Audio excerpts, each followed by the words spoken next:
rise today to sponsor a measure that seeks to end a silent cruelty that has for too long haunted the corridors of our hospitals.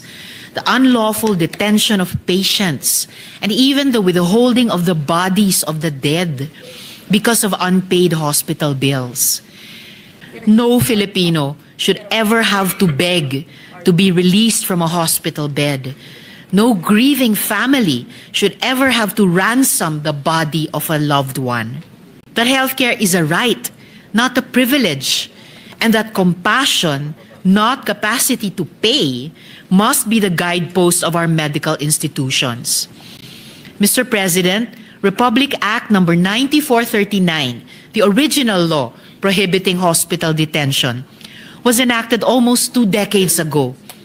Yet, despite its good intent, the practice persists.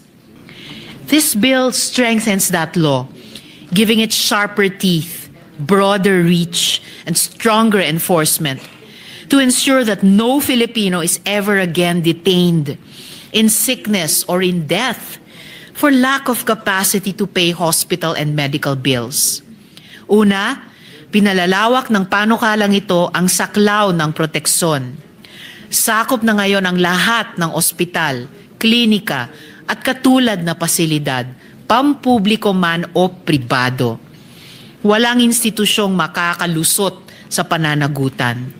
At hindi lang mga pasyente ang protektado, kundi pati ang kanilang mga kamag-anak, kinatawan, tagapag-alaga, at maging ang mga bagong silang na sanggol.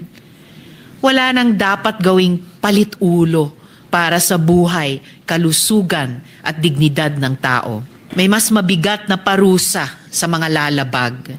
Ang sino mang opisyal o empleyado ng ospital na lalabag ay maaaring makulong ng hanggang 2 taon at 4 na buwan o multahan ng hanggang 300,000 pesos.